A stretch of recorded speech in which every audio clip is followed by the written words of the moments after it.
मैं कई सालों तक समाजवादी पार्टी के साथ में रहा। ये पार्टियां नहीं हैं। समाजवादी पार्टी, कांग्रेस पार्टी, बहुजन पार्टी, ये पार्टियां नहीं हैं। ये दलों का दलदल है। तो समाजवादी पार्टी और कांग्रेस पार्टी इस पर विचार करेगी और इस पर मुसलमानों को आगे लाने का कार्य करेगी, लेकिन इतने सालों के बाद भी कोई भी कार्य नहीं किया। क्या आपने सोचा कि समाजवादी पार्टी को छोड़ता हूँ? परिवारवाद की राजनीति, कांग्रेस की बात करूं, हम घोटालेबाज लगते हैं आपको। समाजवादी पार्टी, कांग्रेस पार्टी, बहुजन पार्टी शिक्षा के लिए हो, स्वास्थ्य के लिए हो, समाज के लिए हो, इन सभी वर्गों के लिए उन्होंने कोई भी कार्य नहीं किया। भावनाओं पे पार्टी नहीं चलती है और ना भावनाओं से पार्टी चलानी चाहिए। जानते हो क्या निकलेगा? उगता हुआ कमल निकलेगा। नमस्कार दोस्तों, तो स्वागत है आपका एक और मजेदार एपिसोड में धर्म सूत्र पॉडकास्ट शो में। आज जो हमारे साथ बैठे हुए हैं उनका नाम है डॉक्टर मोहम्मद हारून राइन जी।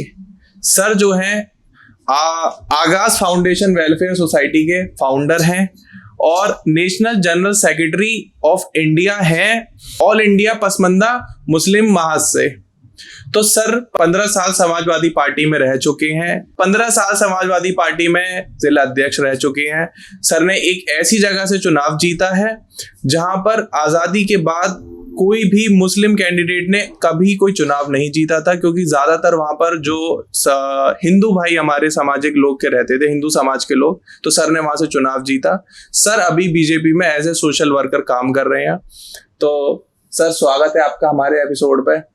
तो सबसे पहले सर एक शॉर्ट इंट्रोडक्शन दीजिए कि पॉलिटिक्स में आना कब से हुआ स्टार्ट, आप कैसे आपने पॉलिटिकल करियर स्टार्ट किया, फिर आगे हम डिस्कशन करते हैं। देखिए, ये उस ईश्वर की देन जी कि उन्होंने मेरे दिल में, मेरी बॉडी में जो दिल रखा है, वो लोगों के प्रति हमदर्दी करने के लिए और उनके तमाम गरीबों, मजलूमों, बेसहारा नौजवान किसानों के लिए तमाम काम कराने के लिए, उनकी मदद करने के लिए मेरे दिल में उन लोगों के लिए एक हमदर्दी जगी हुई कि हम उन लोगों के लिए ज्यादा से ज्यादा जो भी हमसे हो सके उनके लिए काम करें और उनको एक नीचे स्तर से ऊपर उठाने के लिए, चाहे शिक्षा के लिए हो, स्वास्थ्य के लिए हो, समाज के लिए हो, इन सभी वर्गों के लिए मैं काम करता हूं। क्योंकि आज तक इन लोगों पर कोई, गरीबों के, मजलूमों पे कोई ध्यान नहीं देता।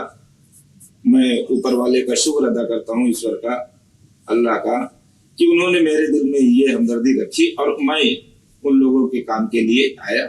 मैं बहुत अपने आप को नसीब वाला समझता हूँ कि इन लोगों के काम करके जो हमको सुकून मिलता है वो किसी काम से नहीं मिलता। सही बात है सर। मतलब ऐसे पॉलिटिशियन हो आप या सोशल वर्कर हो, सबसे पहले तो आपका जो दिल है वो बहुत ही कोमल कह सकते हैं होना चाहिए कि आप लोग आम जनता तक जुड़ पाए। मतलब जो नीचे लोग काम कर रहे हैं या जो लोगों की आम समस्याएं हैं उनका आप समाधान कर पाए।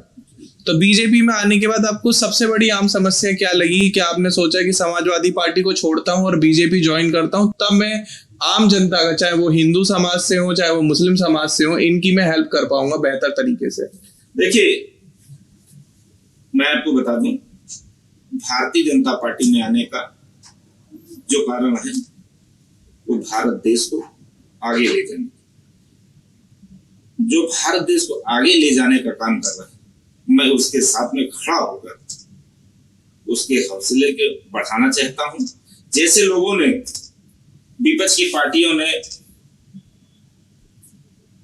एक ये करके रख दिया है कि मुसलमान भाई भारतीय जनता पार्टी के साथ में नहीं जी, मैं दावा करता हूं उनके इन बातों को 100% झुटलाने का काम करूंगा। और मेरा मुसलमान भाई जितना भी है देश में, चाहे मुस्लिम हो, गरीब हो, नौजवान हो, किसान हो, ये सब एक साथ जुट होकर जो देश को आगे बढ़ाने का काम करेगा, उसके साथ में खड़े होने का काम। तो सर एक सवाल है मेरा आपसे कि आपने आम जनता की, जो आपके समाज के लोग हैं, जो आसपास के मेन लोग हैं, जिनकी आपने समस्याएं देखी, एज अ सोशल वर्कर हमारा काम यही रहता है कि जो हमारी ऑन रोड या ऑन ग्राउंड जो समस्याएं हैं उनको बड़े पॉलिटिशियंस तक पहुंचाना। तो क्या मेन कारण थे कि समाजवादी पार्टी छोड़कर आपने बीजेपी ज्वाइन करी? समाजवादी पार्टी मुसलमानों को ठगने का काम कर रही है जी। सिर्फ मुसलमानों का वोट लेना जानती है, मुसलमानों के किसी काम के लिए कभी खड़ी नहीं हो रही।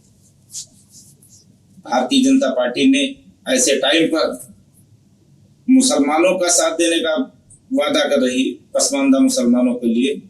तो हारून जी, एक मेन सवाल है मेरा आपसे, आपने ऑन ग्राउंड ऐसा क्या देखा आम जनता की परेशानियों को कि आपने समाजवादी पार्टी छोड़कर बीजेपी पार्टी ज्वाइन करने का इतना बड़ा डिसीजन लिया? क्योंकि आप 15 साल समाजवादी पार्टी में रहे हैं, मतलब एक बड़ा लंबा पीरियड रहता है ये। जब पानी सर से ऊपर हो गया होगा जी, तभी इतने साल जिसके साथ रहने के बाद छोड़ने का कारण।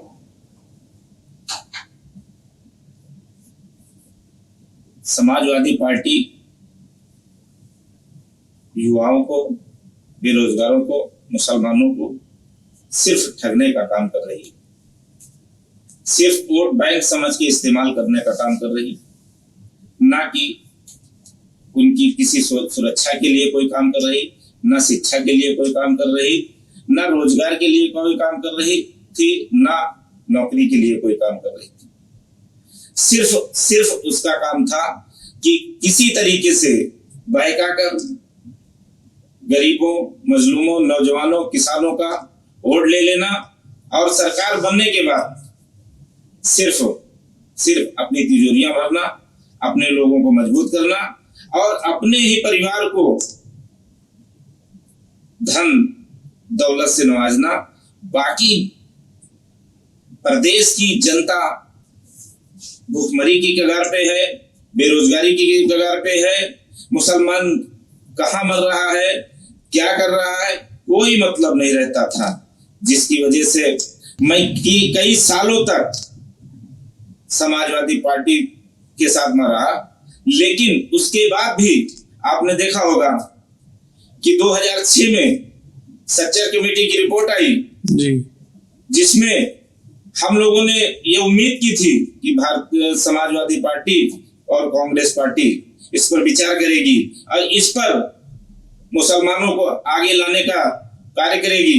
लेकिन इतने सालों के बाद भी देश में कांग्रेस सरकार थी, प्रदेश में समाजवादी सरकार थी, जो अपने आप को मुसलमानों के हितैषी मानती है जी, जो अपने आप को मुसलमानों के हमदर्द मानती है, उस एक सच्चर कमेटी की रिपोर्ट पर कोई भी कार्य नहीं किया। सिर्फ हमेशा जब भी बात आती है, जब कहा गया तो समझाने का काम किया कि इस बार हो जाएगा, इस बार ये हो जाएगा, इस बार ये हो जाएगा। आज तक जब उन्होंने मुसलमानों के लिए, देश के नौजवानों के लिए, किसानों के लिए जब हमने देखा कुछ नहीं किया, तो उस पार्टी के साथ में मैं आया, जो पार्टी नौजवानों के लिए, किसानों के लिए, मुसलमानों के लिए, देश में पसमानदा मुसलमानों के लिए और देश को आगे ले जाने के लिए, ऊपर बढ़ाने के लिए जो कार्य कर रही थी, मैं उसके साथ में पूरी ईमानदारी और निष्ठा के साथ में काम करना चाहता था। और पूरी ईमानदारी के साथ मैं अकेला नहीं, सैकड़ों लोगों के साथ में पार्टी में आया और एक पार्टी के कार्यकर्ता के रूप में भारतीय जनता पार्टी में हूं। उसकी वजह मैं बता दूं, क्योंकि हमारे जो मजलूम की बात करते हैं तो सिर्फ मोदी जी, गरीबों की बात करते हैं तो मोदी जी, नौजवानों की बात करते हैं सिर्फ मोदी जी, किसानों की बात करते हैं सिर्फ मोदी जी। आप देख लीजिए, आपको बताने की क्या जरूरत है, आप जानते होंगे कि कितना बड़ा काम किया है। सही बात है। किसानों के लिए कितना बड़ा काम किया है, सम्मान निधि देने का काम किया है, गरीबों के लिए क्या किया है। जिसका भाई, खुद का सगा भाई पैसा होने के बाद में उसको 25,000, 20,000, 50,000 देने की हैसियत नहीं देने की हैसियत रखता था, उसके बाद उसको अपने सगे भाई को नहीं देता था। मोदी जी ने क्या किया? बहुत बड़ा काम कर दिया। हारून जी, आप ये बताइए कि समाजवादी पार्टी में आप इतने बड़े बड़े नेताओं से मिले, आपका उठना बैठना रहा अखिलेश यादव जी के साथ, शिवपाल जी के साथ, और आप जो है बीजेपी के भी बड़े बड़े लीडर से मिले, राजनाथ सिंह जी से मिले, आप योगी जी से मिले, आप हमारे उत्तराखंड के सीएम साहब हैं पुष्कर जी, उनसे मिले, तो इनकी विचारधारा में आपको क्या डिफरेंस दिखा? बहुत बड़ा है। देखिए, यूपी की जो पिछली सरकार थी जी, ये भेदभाव की राजनीति करती है, जातवाद की राजनीति करती है, परिवारवाद की राजनीति करती है। अगर जातवाद की और परिवारवाद की राजनीति ना करती तो आज तक बताइए, इतने सालों सरकार रही, कई बार सरकार समाजवादी की बनी, क्या किसी मुस्लिम के बारे में सोचा कि मुख्यमंत्री बना दे? 100% तक वोट लेने का काम किया, लेकिन आज तक कभी इस बारे में नहीं सोचा कि इस बार किसी मुस्लिम नेता को मैं मुख्यमंत्री बना दूं। मुख्यमंत्री तो छोड़िए, उप मुख्यमंत्री बना देते, मुसलमान भाइयों का दर्द कम हो जाता। सही बात है। नहीं बनाए, चलिए हम कह रहे हैं उप मुख्यमंत्री भी नहीं बना पाए आप, कम से कम आप राष्ट्रीय अध्यक्ष थे, प्रदेश अध्यक्ष बना दिए होते जी। भाई, आप जब जिसको सम्मान देंगे तभी आपको सम्मान देगा। सिर्फ आप इस्तेमाल करने का काम करेंगे, एक बार 2 बार इस्तेमाल कर सकते हैं, बार बार नहीं कर सकते। मैं इस्तेमाल किया गया, यूपी का मुसलमान इस्तेमाल किया गया, लेकिन आज तक आप देख लीजिए, कई सालों से बताइए, जिसने पार्टी में समर्पण किया जी, वो आदमी आज जेल के अंदर है। उसके लिए इन्होंने क्या किया? किसकी बात कर रहे हैं हम? आजम का? आजम खान के बारे में पूछना कि उन्होंने पार्टी के लिए क्या नहीं किया, कितना पार्टी को आगे ले जाने का काम किया। आज वो इस परेशानी में है, तो अखिलेश जी उनके लिए क्या कर रहे हैं? और हम मुसलमानों को क्या प्रदेश अध्यक्ष बनाएंगे, जब उन्हें अपने खुद के सगे चाचा को बनाने में परेशानी हो रही है जी। शिवपाल जी को आप प्रदेश अध्यक्ष बनाने से कतरा रहे हैं। मुसलमान अब इस बात को समझ गया, जब अपने चाचा को जो आदमी बनाने के लिए इच्छुक नहीं है, उस पर भरोसा नहीं कर रहा है जी, हमको कैसे बनाएगा? मुसलमानों को कैसे सम्मान देगा? पीडीए की बात करते हैं, क्या ठाकुर पंडित नहीं है समाजवादी पार्टी में? काफी। सैयद खान पठान नहीं है समाजवादी पार्टी में? काफी। तो ये पीडीए कहां से आया? आज मुझे समझ में आया कि नौजवानों का नेता, ऊर्जावान नेता, कैबिनेट मंत्री रहने के बाद भी आज उनके साथ में है, पूरे प्रदेश में समाजवादी का कार्य कर रहा है, लेकिन उस नेता का नाम सुनेंगे तो आप बैठे तो इतनी दूर जरूर हैं, लेकिन उस नेता को जानते जरूर होंगे। उस नेता का नाम है अरविंद सिंह गोप। अच्छा।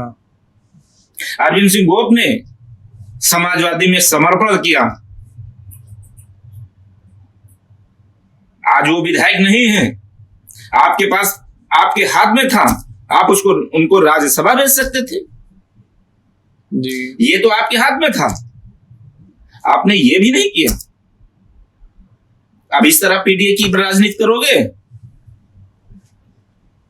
जिस ठाकुर ने आपकी पार्टी को मजबूत करने के लिए पूरे प्रदेश के नौजवानों को जोड़ने का काम किया,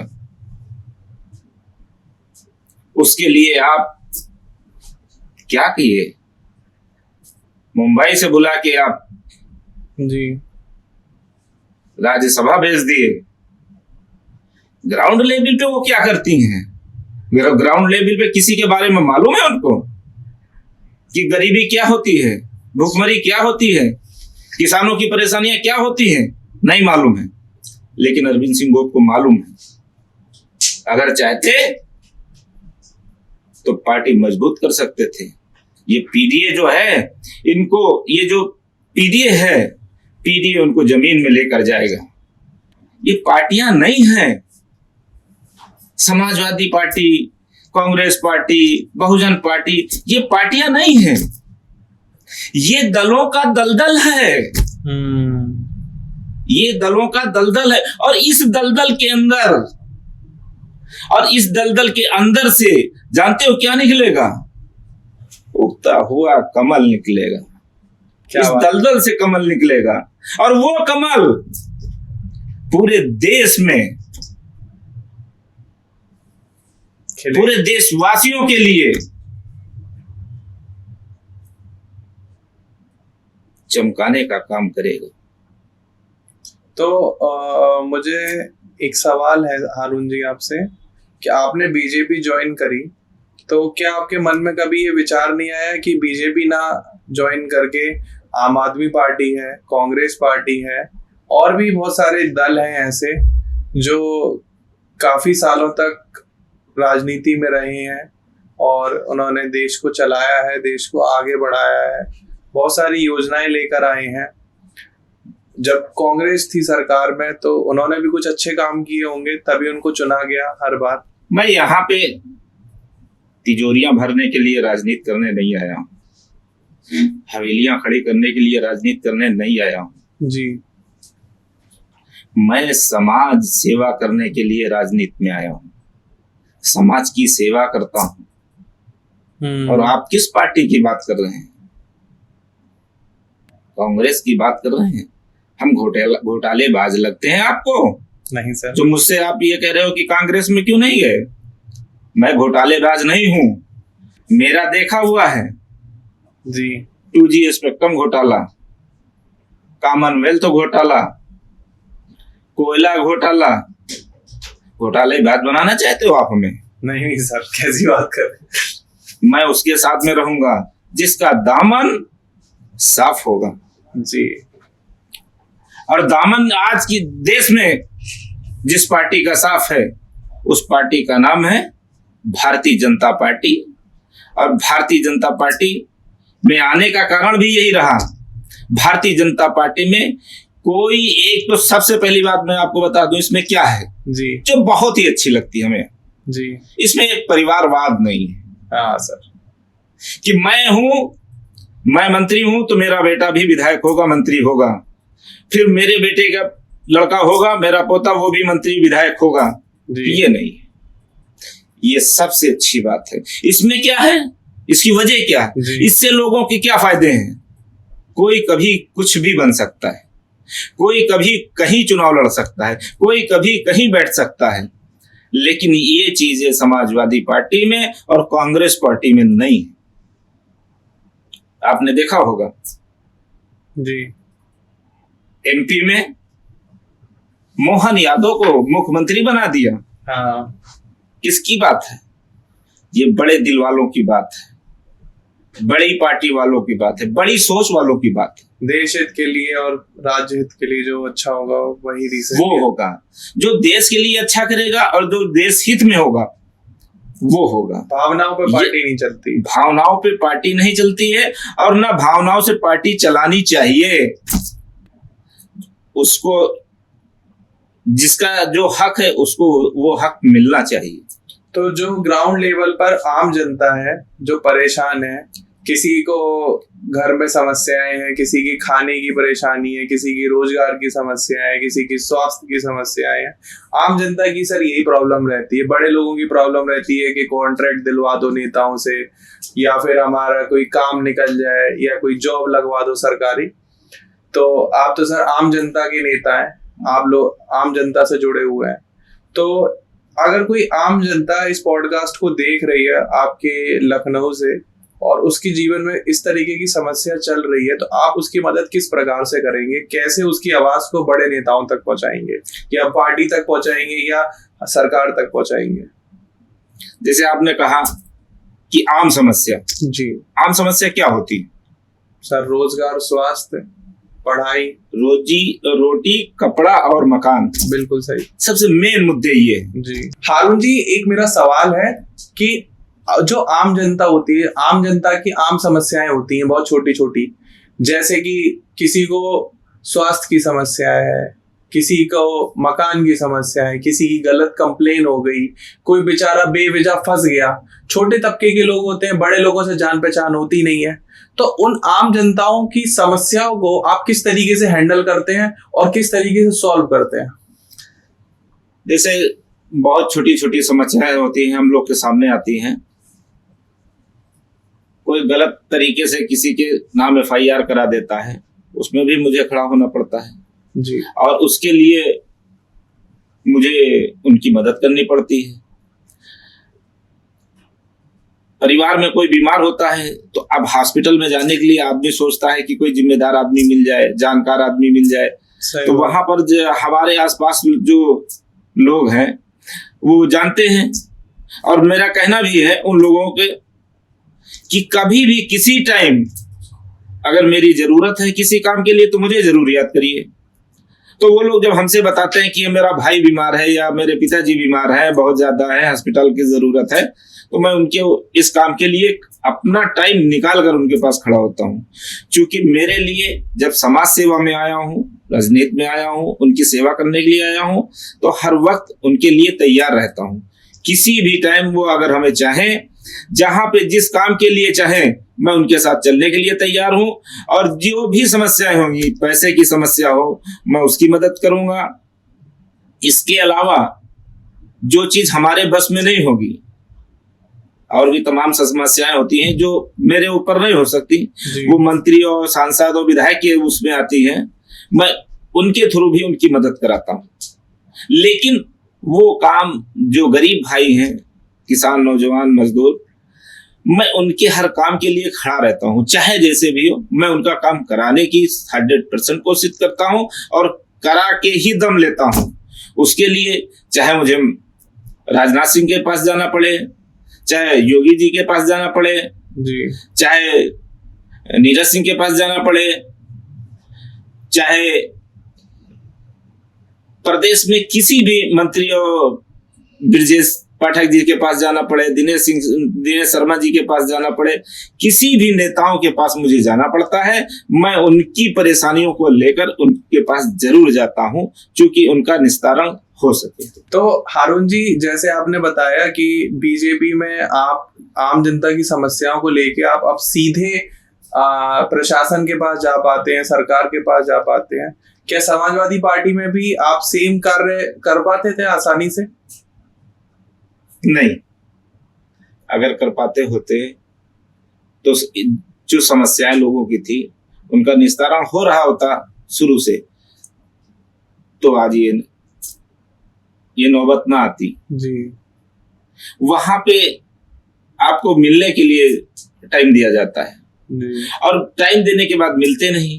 दूसरी बात, जाने के बाद वहां आपको पहले ही से रोक लिया जाता है कि भाई आज नहीं मिलेंगे। मैं रोज डेली थोड़ी ना चौखट चुनने जा सकता हूं। लेकिन यहां पे जब आया इस भारतीय जनता पार्टी में, तो मैंने कई बड़े नेताओं से मिला, लेकिन कहीं लगता नहीं कि ये लोग नेता हैं। सरकार में होने के बाद भी किसी के पास मैं जाता हूं, बताता हूं, तुरंत बुला के सम्मान दिया जाता है। चाहे हमको, अभी यहाँ दिल्ली में गया था जी, कई बड़े नेताओं से मिला और बहुत आसानी से हमारी बात हुई उन लोगों से, चाहे सुनील देवधर जी हो, चाहे मनोज तिवारी जी हो, और चाहे उत्तराखंड के मुख्यमंत्री जी हो, चाहे नीरज सिंह जी हो, चाहे राजनाथ सिंह जी हो, इतने बड़े बड़े नेताओं से और इतने सरल स्वभाव से मिलना मुझे बहुत अचंभित करता है कि ऐसी पार्टी थी और ऐसी पार्टी से मैं इतने दूर रहा, बड़ा अफसोस हुआ। और जो लोग इस पार्टी से नहीं जुड़े जी, मेरी सलाह माने कि भारतीय जनता पार्टी में आके राजनाथ सिंह का सर ऊंचा करें, मोदी जी का सर ऊंचा करें, अमित शाह जी का सर ऊंचा करें, उत्तर प्रदेश के यशस्वी मुख्यमंत्री योगी जी का सर ऊंचा करने का काम करें। तो आपने आज का पॉडकास्ट समझा। हमारे हारून जी जो कि एक सोशल वर्कर हैं, लखनऊ से हैं, और आम जनता की समस्याओं का समाधान करने के लिए सर ने अपने 15 साल पुराने संबंध जो थे समाजवादी पार्टी से वो खराब करे, अपने पुराने साथियों को, भाइयों को छोड़ा। मतलब एक लंबा समय होता है 15 साल किसी एक अकेली पार्टी को देना, तो ये बड़े हृदय वाला व्यक्ति ही कर सकता है। तो मेरा सभी से रिक्वेस्ट है कि सर अभी बीजेपी में हैं, सर के साथ जुड़ें, बीजेपी को मजबूत करें, सर के दल को मजबूत करें, और हारून जी के साथ आप जुड़कर अपनी समस्याओं को भी साथ में रख सकते हैं और सर का सपोर्ट लेके आगे बढ़ें। और बीजेपी जैसे आपने सर की विचारधारा को समझा, कोई हिंदू कोई मुस्लिम समाजवादी पार्टी की तरह काम नहीं करती। उनका कार्य जो है वो देश के लिए है, देश हित के लिए है, नौजवानों के लिए है, युवाओं के लिए है और हमारे देश प्रेमियों के लिए है। तो इस पॉडकास्ट को देखने के लिए आपका बहुत बहुत शुक्रिया। हारून जी से जुड़ने के लिए मैं उनका नंबर आपको डिस्क्रिप्शन में डाल दूंगा, आप सर को व्हाट्सएप पे कनेक्ट कर सकते हैं। बाकी वीडियो में कुछ पसंद आया हो तो प्लीज लाइक करें, कोई भी सवाल हो आपका तो कमेंट कर सकते हैं, और चैनल को प्लीज सब्सक्राइब कर लें। इट्स अ ऑनर सर, आज आप हमारे आए। थैंक यू सो मच अपना कीमती समय हमें देने के लिए और समाजवादी पार्टी और बीजेपी पार्टी की जो विचारधाराएं हैं उनको लोगों के सामने रखने के लिए। Thank you so much sir. धन्यवाद आपका। जी धन्यवाद सर। बहुत अच्छे से आपने हमसे बात की और इसके लिए बहुत बहुत शुक्रिया। बहुत बहुत शुक्रिया सर। Thank you.